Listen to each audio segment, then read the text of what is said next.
Hello बच्चों, मैं Manish sir, biology का शिक्षक। आज हम पुनः अगला लेक्चर 11th क्लास के जीव विज्ञान का लेकर आए हैं। The cell, unit of life, कोशिका जीवन का आधार। तो पिछले क्लास में हम लोग देख रहे थे सेल थ्योरी, आधुनिक कोशिका सिद्धांत को देख रहे थे। और आधुनिक कोशिका सिद्धांत में हम लोग ने जाना कि मैथाइस लाइडेन और टी स्वाम और रुडोल्फ विर्चो ने बताया कि प्रत्येक लिविंग ऑर्गेनिज्म जो है सेल के बने हैं और सेल से के उत्पाद से बने हैं। ठीक, और प्रत्येक लिविंग ऑर्गेनिज्म के जो सेल्स हैं पहले वाले सेल से उत्पन्न हुए हैं। तो इस चीज को आगे बढ़ाते हुए आज हम मॉडर्न सेल थ्योरी के बारे में जानेंगे, जिसको कहते हैं आधुनिक कोशिका सिद्धांत। इस चीज को हम पीडीएफ में भी डाल देंगे, आप लोग राइट डाउन कर लीजिएगा। चलिए समझते हैं। इसे हम लोग सेल प्रिंसिपल भी कहते हैं। प्रिंसिपल मतलब ही सिद्धांत होता है, प्रधान होता है। तो ये जो सिद्धांत है आज मॉडर्न युग में, आधुनिक युग में, जो आज के समय है, इस आधुनिक समय में इस चीज को हम देखें तो कहा वैज्ञानिकों ने कुछ ज्यादा परिवर्तन नहीं किया, लेकिन जैसे जैसे एडवांसमेंट हुई, विकसित हुआ लाइफ और इनके समझने का तरीका, तो ये चीजें उभर करके आई। उन्होंने कहा कि सेल जो होता है लाइफ की स्ट्रक्चरल और फंक्शनल फंडामेंटल यूनिट, मूलभूत इकाई है। इसका कहने का अर्थ है कि जो इसमें भी लाइफ है, जो भी लाइफ को रखा है, वो लाइफ जो बना है सेल से बना है। यानी सेल के कारण ही उसमें लाइफ है, जो उस जीव का संरचना भी देता है और क्या करता है, उसका कार्य को भी पूरा करवाता है। जैसे एक प्लांट की पत्ती है तो उसका संरचना क्या दे रहा है, पत्ती दे रहा है, और उसका कार्य क्या है, प्रकाश संश्लेषण। जैसे हमारी आंख की कोशिकाएं ही हैं, तो हमारे आंख की कोशिकाएं ने क्या किया, आंख की एक संरचना दिया और उसका कार्य क्या करना है, देखने का कार्य करना है। हमारी पेशी कोशिका है तो पेशी कोशिका क्या करता है, पेशियों की संरचना देता और हमें गति देने में प्रदान करता है। यानी कोई भी दुनिया में लिविंग ऑर्गेनिजम्स हैं जो सजीव हैं, वो उनमें जो सेल्स हैं वो रचना भी देता है उस जीव का और ये कार्य भी करता है। ठीक, तो इसलिए कहा जाता है कि सेल जो होता है सबसे छोटा इकाई है जो लाइफ को रखता है। जैसे एक कोशिकीय बैक्टीरिया, जीवाणु को देखिए, उसमें लाइफ है। एक कोशिकीय अमीबा, उसमें लाइफ है। आप 10 क्लास में थोड़ा बहुत नाम सुने होंगे। ठीक, उसके बाद कहता है तीसरा कि सभी लिविंग बीइंग्स, जो भी सजीव हैं, सेल एवं सेल प्रोडक्ट के बने होते हैं। तो आधुनिक वैज्ञानिकों ने उन मैथाइस और स्वान के बताई हुई सेल थ्योरी को डाला कि भैया जो भी लिविंग बीइंग है, जो भी आज हो या पृथ्वी पर उत्पन्न हो, जो एक्सटिंक्ट कर गए, खत्म हुए, डायनासोर भी हो, वो सभी किनसे बने हैं, सेल और सेल से उत्पन्न प्रोडक्ट से। उत्पन्न प्रोडक्ट कहने का मतलब जैसे हमारे जब सेल समूह बनाता है तो ऊतक बनाता है, और ऊतक में द्रव्य भरे रहते हैं, जो सेल का ही क्या है, प्रोडक्ट है। प्रत्येक सेल एक प्रोटोप्लाज्मिक मास यानी जीव द्रव्यमान को रखता है, जिसमें एक न्यूक्लियस होता है। कहा वैज्ञानिकों ने कि जो भी सेल्स होती हैं उसमें पाए जाते हैं प्रोटोप्लाज्म। अब ये प्रोटोप्लाज्म क्या है, और बीच में पाया जाता है एक केंद्रक, जिसको हम लोग क्या कहते हैं, न्यूक्लियस के नाम से जानते हैं, केंद्रक कहते हैं। ठीक बेटा, तो मैं ये कह रहा हूं कि प्रत्येक जो है सेल है वो प्रोटोप्लाज्मास। अब कहिएगा सर ये टर्म जो है प्रोटोप्लाज्मिक मास, जीव द्रव्यमान, ये क्या है? तो चलिए हम जब आगे शुरू करेंगे स्ट्रक्चर ऑफ सेल, इसी पार्ट में पढ़ना है, तो प्रोटोप्लाज्म के बारे में जानेंगे। और डिटेल जानना है हमें बायोमोलिक्यूल, जैव अणु पाठ में प्रोटोप्लाज्म यानी प्रोटोप्लाज्म के ही बारे में हमको बायोमोलिक्यूल में पढ़ना है। तो कोई भी सेल हो, बैक्टीरिया का सेल हो या अमीबा का सेल हो या मानव का सेल है या प्लांट का सेल हो, वो सभी किसको रखते हैं, प्रोटोप्लाज्मिक मास को। कुछ टर्म है, ध्यान रखिए अभी। और उसके बाद प्रत्येक सेल के पास अपनी मरम्मत की क्षमता होती है। जैसे मान लीजिए ये सेल है, इसका ये भाग कट गया, प्लाज्मा मेम्ब्रेन कट गया, तो ये क्या करेगा, पुनः अपने प्लाज्मा मेम्ब्रेन का मरम्मत कर लेता है। यहाँ तक कि हमारे दिमाग की जो न्यूरॉन सेल होती है, तंत्रिका कोशिका होती है, अगर वो डिस्ट्रॉय होता है तो भी अपने भाग का निर्माण कर लेता है। ठीक, तो बेटा मैं क्या कह रहा हूं इसका अर्थ है कि प्रत्येक लिविंग ऑर्गेनिज्म सेल के बने हैं, अर्थात कह सकते हैं कि बिना सेल के कोई भी लाइफ नहीं बन सकता है, किसी भी तरह के लिविंग ऑर्गेनिज्म का निर्माण नहीं हो सकता है।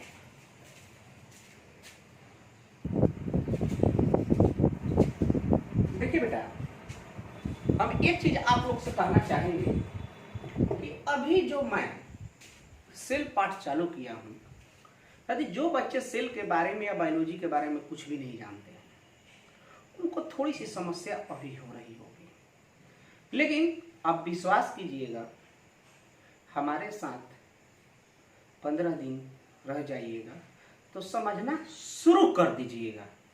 रही बात कि ये पाठ में क्या कर रहे हैं सर, कुछ पता नहीं चल रहा है, इस पाठ में मैं केवल समरी को दिखा रहा हूं। अभी पाठ का असली इंटरेस्ट आएगा जब स्ट्रक्चर को पढ़ना शुरू करेंगे। इसलिए फिलहाल मैं आपसे बार बार कह रहा हूं कि धैर्य बनाकर रखिएगा और पीडीएफ को लिख लीजिएगा और मेरी बात को केवल सुन लीजिएगा। समझ में आए ठीक है, नहीं समझ में आए ठीक है, वो हम पर छोड़ दीजिए, समझाऊंगा मैं। ठीक, चलिए देखते हैं। बस इतना आप इस पाठ को शुरू किए, 3 लेक्चर गया है, आप ये चौथा लेक्चर में बस इतना जानिए कि दुनिया का कोई भी अगर जीव होगा तो सेल का बना होगा, और इसके अलावा आपको दिमाग नहीं लगाना है। तो कह रहा है क्या कि मॉडर्न सेल थ्योरी की सभी सेल्स की उत्पत्ति पहले वाले सेल के डिवीजन से होती है। जैसे मान लीजिए कि यहाँ पर एक सेल बना, 2 सेल बना, तो ये पक्का है कि पहले कोई सेल होगा इनके विभाजन से, यानी किसके विभाजन से, बंटवारा से बना है। जैसे एक परिवार 2 परिवार बनता है ना, तो कैसे बनता है, उनका बंटवारा होता है। तो पहले अगर परिवार है, अब बटेगा तभी तो अगला परिवार बनेगा, बात समझ रहे हैं ना। तो उसी प्रकार कोई भी जीव, कोई भी सेल पहले सेल से उत्पन्न होती है। अगला कह रहा है कि एक सेल अपने जेनेटिक मटेरियल को में सभी आवश्यक सूचनाओं को रखता है। देखिए प्रत्येक जो सेल है, जीव है, ये सेल है, इनमें पाई जाती है केंद्रक, अर्थात पाया जाता है न्यूक्लियस। ठीक बेटा, केंद्रक पाया जाता है, और इस केंद्रक में रहता है डीएनए। डीएनए, अब डीएनए नाम सुने होंगे। डीएनए कुछ ऐसा चीज है, अगले पाठ में पढ़ना है, कि इसके पास सारी सूचना रहती है कि हमें कौन सा जीव बनाना है, किस तरह का सेल, मुझे पेड़ पौधे का सेल बनाना है, पेड़ पौधे में आम का बनाना है, मुझे कुत्ता का बनाना है या मानव का बनाना है। ये सारी चीजें डीएनए में केंद्रक के पास निहित होती है। प्रत्येक जीव के जो सेल्स हैं सब में ये चीज है, वो जीवाणु हो या हम मानव हो, सब में ये चीज है जेनेटिक मटेरियल। और ये जेनेटिक मटेरियल होता है, आनुवांशिक पदार्थ होता है डीएनए। तो कहिएगा सर ये डीएनए क्या है, हमको नहीं पता है, हम तो फर्स्ट बार बायोलॉजी पढ़ने आए। तो हम आपको कहाँ पढ़ा रहे हैं, फर्स्ट बार बायोलॉजी पढ़ने तो हम आपको भी पढ़ा कर रहे हैं, बस आपको दिखा रहे हैं। देखते रहिए, सब्र कीजिएगा, तब पता बायोलॉजी में चलेगा, क्योंकि बायोलॉजी समूहों का, अनेक सब्जेक्टों का सार है, ध्यान रखिएगा। चलिए, उसके बाद कह रहा है कि एक सेल में पूरी ऑर्गेनिज्म बनाने की क्षमता होती है। एक सेल से पूरा हम जीव बना सकते हैं। जैसे जाइगोट, युग्मनज का नाम सुने होंगे। युग्मनज किससे बनता है, तो युग्मनज बनता है एक शुक्राणु से, पढ़े होंगे 10 क्लास में, ये शुक्राणु है, और ये क्या है, अंडाणु है।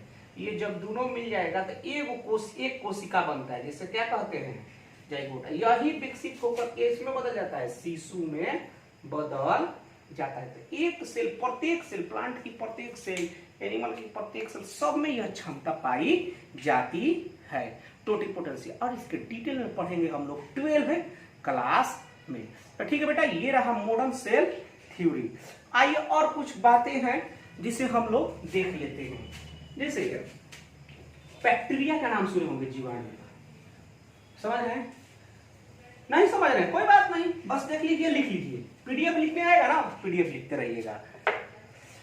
बैक्टीरिया को देख रहे हैं, ये एक जीवाणु को देख रहे हैं, ये क्या है आपका जीवाणु। और जीवाणु को एक वर्ग बनाया गया है जिसे हम लोग कहते हैं प्रोकैरियोट।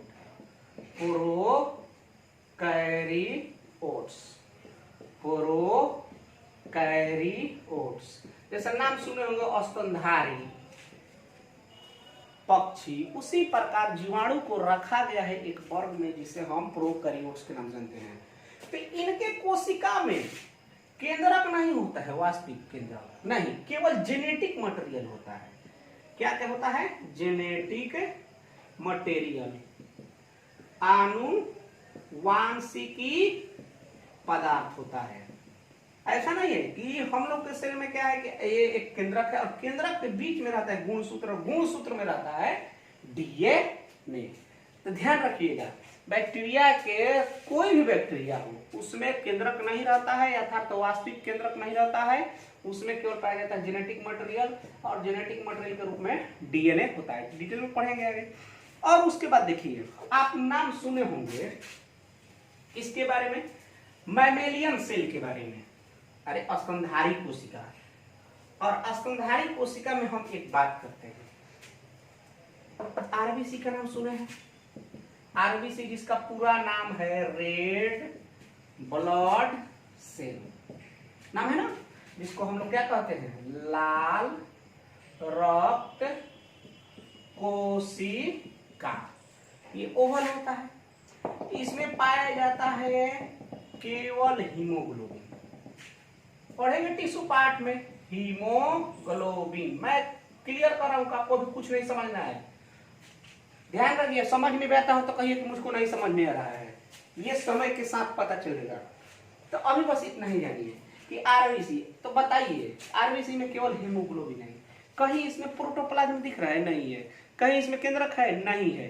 तो आरबीसी, कौन से RBC? Mammalian RBC. Mammalian RBC मतलब अरे स्तनधारी के आसपास, जैसे हम लोग भी मानो क्या स्तनधारी है, तो हम लोग के शरीर के लाल रक्त की कोशिकाओं में नहीं होता है क्या? न्यूक्लियस। उसी प्रकार केंद्रक नहीं होता है, उसी प्रकार प्लांट में पाया जाता है सिव सेल, इसको कहा जाता है सिव ट्यूब सेल, चलनी कोशिका के नाम से जाना जाता है, चलनी कोशिका।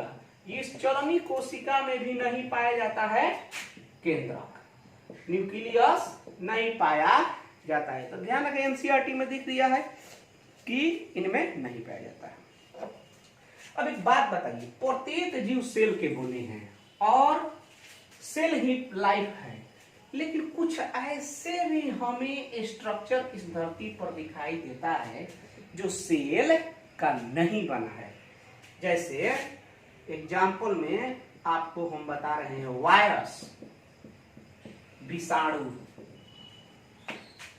विषाणु देख रहे हैं, कोरोना वायरस के नाम से, क्या यह सेल है? नहीं, इसके पास ये सेल नहीं है, तो इसमें लाइफ तो नहीं होना चाहिए, ठीक। लेकिन वायरस की क्या खासियत है कि जब किसी जीव के शरीर में प्रवेश करता है तो जीवित हो जाता है। जैसे मान लीजिए हम कोरोना वायरस बना रहे हैं, कोरोना वायरस, ये कोरोना वायरस है, ऐसे बाहर है, कोई खास अंतर नहीं है। लेकिन जब हमारे शरीर में प्रवेश करता है तो क्या करता है कि हमारे गले की कोशिका और फेफड़े की कोशिका में यह प्रवेश कर जाता है, और प्रवेश करने के बाद हमारे शरीर की सेल को मारना शुरू कर देता है। तो क्या किया? बाहर है तो कोई कुछ नहीं कर रहा है, अपने जैसे को पैदा भी नहीं कर रहा है, न वृद्धि कर रहा है, लेकिन जब अंदर गया तो अपने जैसे को पैदा करना शुरू कर दिया। तो सबसे बड़ा सेल थ्योरी का कोई अपवाद है, अपवाद है, तो वो क्या है? वायरस है। सेल थ्योरी कहता है कि वो स्ट्रक्चर जो सेल का बना होगा उसमें लाइफ होगा, सेल का बना होगा तो लाइफ नहीं होगा, जबकि वायरस तो सेल का बना नहीं है, ये दूसरे के सेल में जाकर अपने को बढ़ाने की संख्या को बढ़ाता है। तो सबसे अपवाद है सेल थ्योरी का वायरस, क्योंकि वायरस के बारे में खूब डिटेल में पढ़ना है, खूब पढ़ेंगे। थोड़ा इस पार्ट को शुरू की बात है, उसको समझा ही दिए हैं। तो क्या करता है, इसमें कुछ लिविंग गुण होता है। कब? जब बाहर आता है तब नहीं, शरीर के सेल में घुस जाता है तब। क्या वायरस मानव को भी संक्रमित करता है? नहीं बेटा, वायरस प्रत्येक जीव को संक्रमित, प्लांट को भी वायरस संक्रमित करता है। बहुत सारे वायरस हैं जो हमारे क्या कहते हैं, क्रॉप प्लांट, खेती वाले पौधे को भी संक्रमित करते हैं। और उसके बाद आपको एक बात बता रहे हैं, तो सेल फ्री का पौधे कुछ वैज्ञानिक मानते हैं एक कवक है, म्यूकर और राइजोपस। राइजोपस और म्यूकस, फंजाई, कवक, दो कवक है, एक को कहते हैं म्यूकर और दूसरे को कहते हैं राइजोपस। ये दोनों कवक की क्या खासियत है कि ये बड़ा तंतु बनाता है, तंतु बनाता है। तो तंतु जब बनाएगा तो बीच बीच में क्या होना चाहिए, ये सेल होना चाहिए, ये क्या होना चाहिए, सेल होना चाहिए, और बीच बीच में क्या होना चाहिए, केंद्रक होना चाहिए। लेकिन राइजोपस और म्यूकर में अनेकों सेल नहीं होते हैं, बस तंतु होता है। और इस तंतु में अनेकों केंद्रक जो होते हैं, न्यूक्लियस जो होते हैं, ये सभी क्या है, न्यूक्लियस है, केंद्रक है।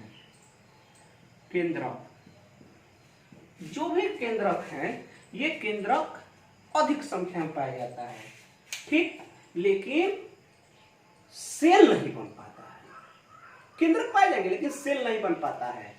तो इसलिए म्यूकर और राइजोपस को भी सेल थ्योरी का अपवाद माना गया है। ठीक है बेटा, हम आशा करते हैं आज यहीं तक हम छोड़ेंगे। आशा करते हैं कि आप नहीं बुझाए बायोलॉजी, पीडीएफ लिखिए, क्योंकि अभी तक आप 10 क्लास खत्म करके आए हैं और मैं ध्यान में रखिए कि कभी सर पढ़ा नहीं रहे हैं। मजबूरी है कि ऑनलाइन क्लास चला रहे हैं, ऑनलाइन क्लास पढ़ाने में मजा भी नहीं आता है, फिर भी सामने रहिएगा तो बहुत मजा आएगा। लेकिन अभी सिलेबस वैसा नहीं चल रहा, अभी आपको इन्फॉर्मेशन दिया जा रहा है, सूचना दी जा रही है उस पार्ट के बारे में। इस पार्ट के बारे में आपको हम जब सेल स्ट्रक्चर चालू होगा तब, चलिए थोड़ा सा बर्दाश्त कीजिए, अभी 2-3 लेक्चर और बर्दाश्त कीजिए, फिर सेल स्ट्रक्चर चालू करेंगे तब डिटेल में देखेंगे।